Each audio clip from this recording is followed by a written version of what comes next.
প্রিয় শ্রোতা এবং দর্শক, যেখান থেকে এই মুহূর্তে রেডিও সাগরদ্বীপ 99.2 FM শুনছেন, সবাইকে স্বাগত জানাচ্ছি রেডিও সাগরদ্বীপের অতিথি আলাপন অনুষ্ঠানে।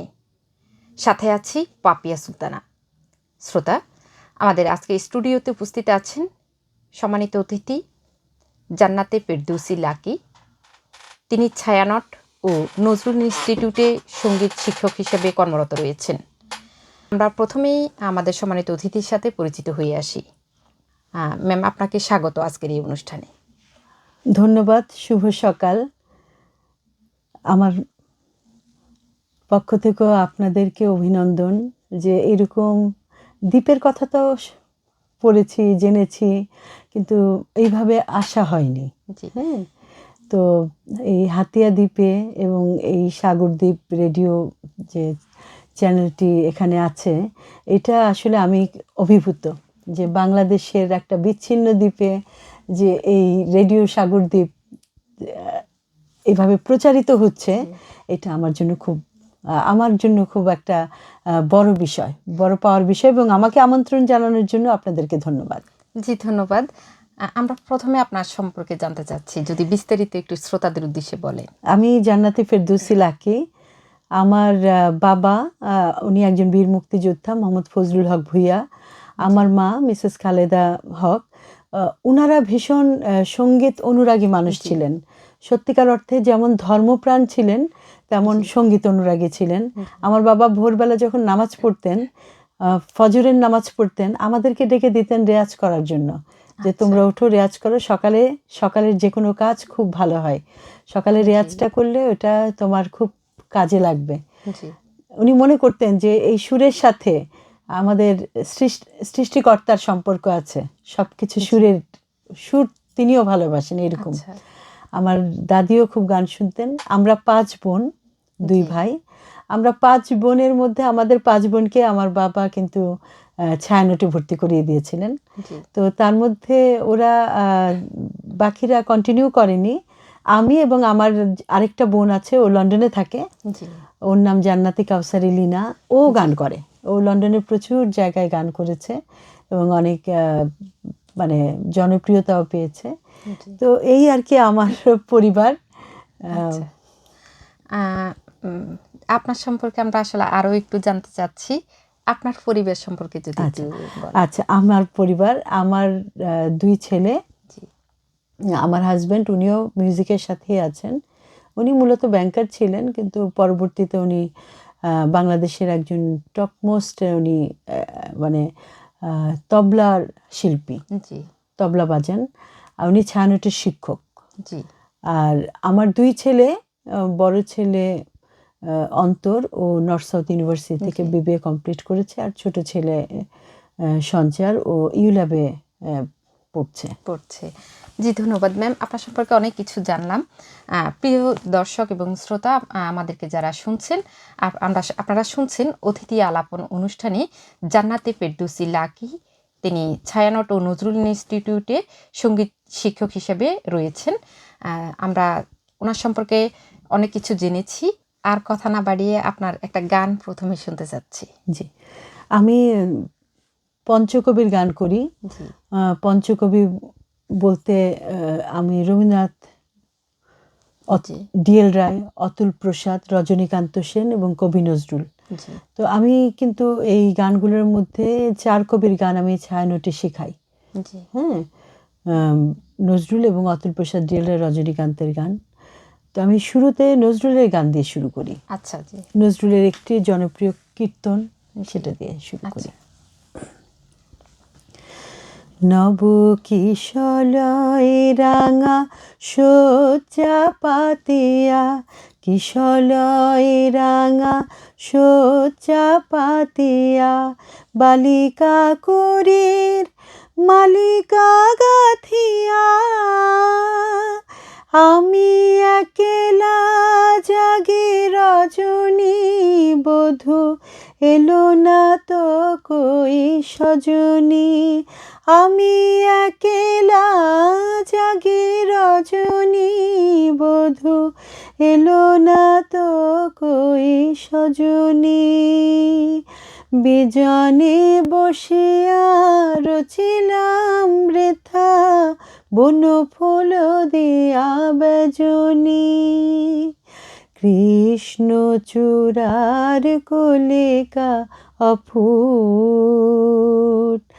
আমি তুলি আনি বৃথা রচিন মুকুট। মোর হৃদয়ের রাজা এলো না, মোর হৃদে সিংহাসন শূন্য রহিল, হৃদয়ের রাজা এলো না। আমি যাহার লাগিয়া বাসর সাজাই, সেভাবে মিছে খেলো না সখী, সেভাবে মিছে খেলো না। সে যে জীবন লইয়া খেলা করে, সখী জীবন লইয়া খেলা করে।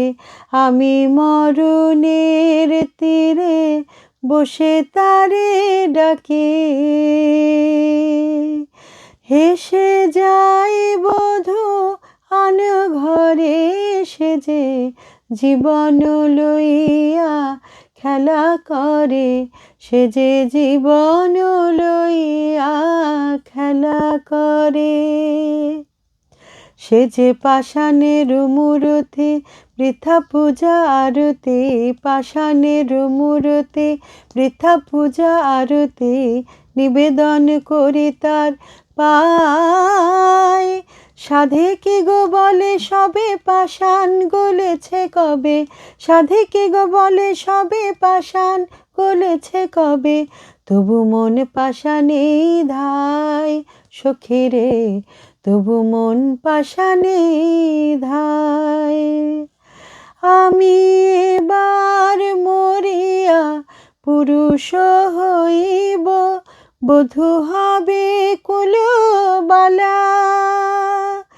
দিয়ে তারে ব্যথা যাব যথা তথা, বুঝিবে সেদিন কালা। বিরহিণীর কি যে জ্বালা, তখনই বুঝিবে কালা। বিরহিণীর কি যে জ্বালা, দিয়ে তারে ব্যথা যাব যথা তথা, বুঝিবে সেদিন কালা, বুঝিবে সেদিন কালা। অসাধারণ, চমৎকার। জান্নাতুল ফেরদৌসী লাকি, আপনার কাছে জানতে চাচ্ছি, আজকে 2 দিন ধরে আপনি হাতিয়া আছেন, তো হাতিয়া দ্বীপে কেমন লেগেছে আপনার? সেই কথাটাই বলছি যে দ্বীপের জীবন তো খুবই চ্যালেঞ্জিং একটা জীবন।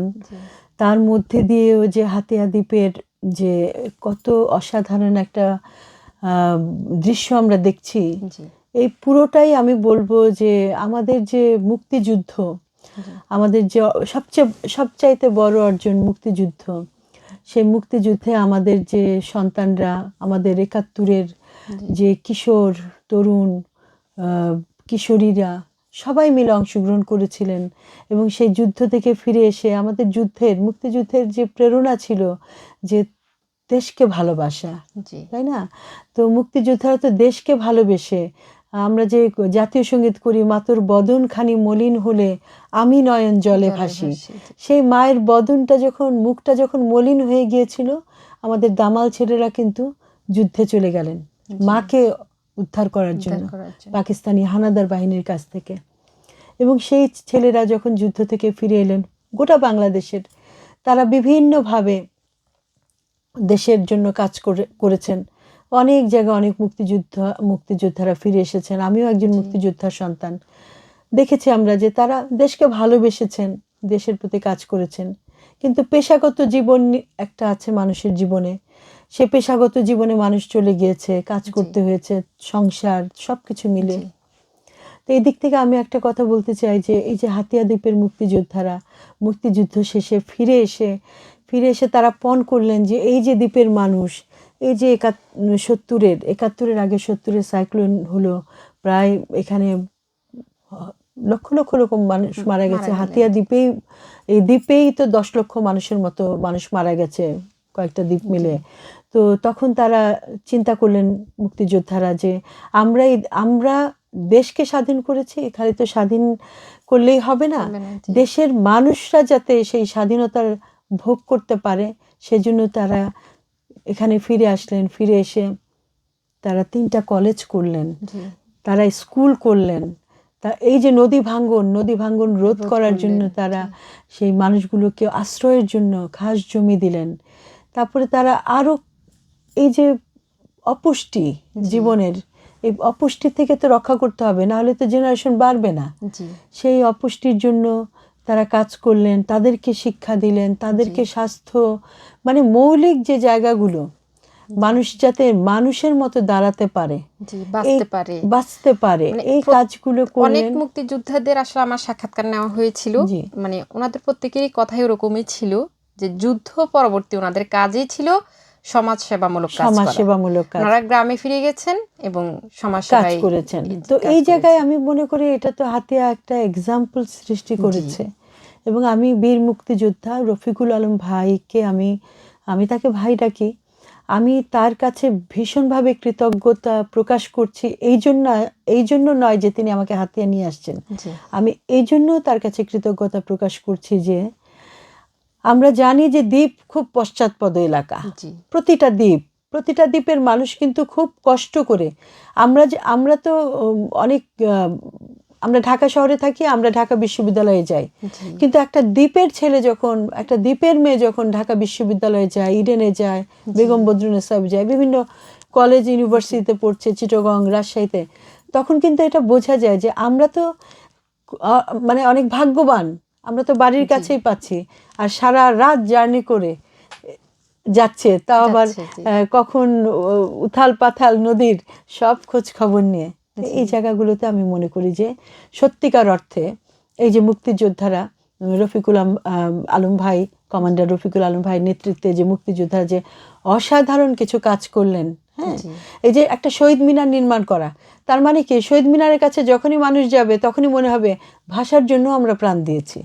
হ্যাঁ, তারপরে মুক্তিযোদ্ধাদের স্মৃতিসৌধ নির্মাণ করা, যখনই যাবে যে এই কালকে আমরা গেলাম মোস্তফা দুলাল যিনি শহীদ হয়েছেন, তার যে স্মৃতি মানে সৌধটা, সেখানে আমরা গেলাম। এই যে আমরা বুঝতে পেলাম যে এখানে একজন মুক্তিযোদ্ধার শহীদ জাতির শ্রেষ্ঠ সন্তান ঘুমিয়ে আছেন। তো এইভাবেই তো বোধটা তৈরি হবে। তো হাতিয়ার মানুষ তো এইভাবে তার মানে পরবর্তী জেনারেশন গড়ে উঠেছে। আমার ভীষণ ভালো লেগেছে আপনাদের হাতিয়া। আর প্রকৃতির কথা তো বললাম না, যে প্রকৃতি তো অসাধারণ। বাসায় আমি বলি যে আমার তো খেতে ইচ্ছা করে না, এই না সেই না, কিন্তু এখানে এই যে চলাফেরা, এই যে বাতাসটা পাচ্ছি, এই যে ঘ্রাণ, এই যে সকালবেলা যে ফুলের গন্ধ, সবকিছু মিলে অসাধারণ। ধন্যবাদ আমাদের হাতিয়া এত সুন্দর মন্তব্য আপনার করার জন্য, অসংখ্য ধন্যবাদ। প্রিয় দর্শক এবং শ্রোতা যারা আমাদেরকে এই মুহূর্তে শুনছেন এবং দেখছেন, আপনারা শুনছেন কিন্তু রেডিও সাগরদ্বীপের বিশেষ অনুষ্ঠান অতিথি আলাপন। অনুষ্ঠানে উপস্থিত আছেন জান্নাতে ফেরদৌসী লাকি। তিনি ছায়ানট ও নজরুল ইনস্টিটিউটে সঙ্গীত শিক্ষিকা হিসেবে রয়েছেন। আমরা আবারও গানে চলে যাব।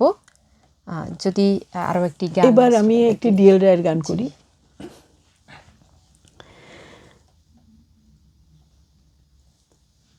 আজি নূতন রতনে ভূষণে যতনে প্রকৃতি সতীরে সাজিয়ে দাও।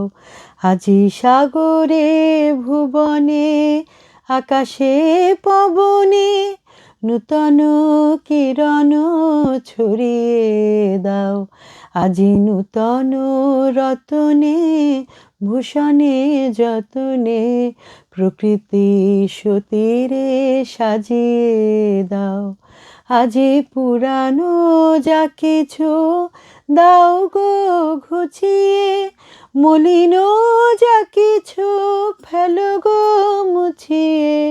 পুরানো যা কিছু দাও গো ঘুচিয়ে, মলিন যা কিছু ফেলো গো মুছিয়ে, শ্যামলে কোমলে কনকে হীরকে ভুবন ভূষিত করিয়ে দাও আজি নূতন রতনে ভূষণে যতনে, প্রকৃতি সতীরে সাজিয়ে দাও আজি বিনাই মুরজে সননে গরজে, জাগিয়া উঠুক গীতে গো আজি হৃদয় মাঝারে, জগৎ বাহিরে ভরিয়া উঠুক প্রীতি গো।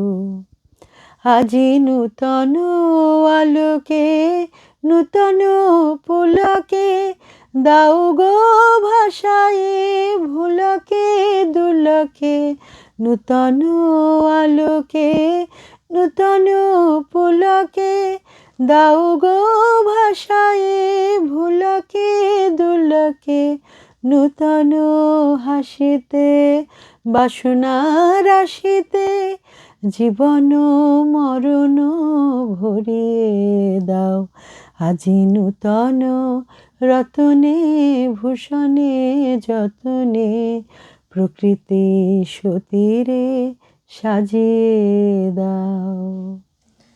চমৎকার! আপনার মতো গুণী শিল্পীকে আমরা হাতিয়া দ্বীপে পেয়েছি, আমরা আসলেই অভিভূত। আমি চেষ্টা করছি, জানি না কতটুকু আপনাদের ভালো লাগছে, তবে গানের সাথে থাকার চেষ্টা করি। আমি এর বাইরে আমার মূলত পেশায় আমি একজন গবেষক, গবেষণা করি। আমি হিস্ট্রি ডিপার্টমেন্ট ঢাকা ইউনিভার্সিটির ইতিহাস থেকে মাস্টার্স করেছি, তারপরে এমফিল করেছি আমি, সেটাও মুক্তিযুদ্ধের উপর।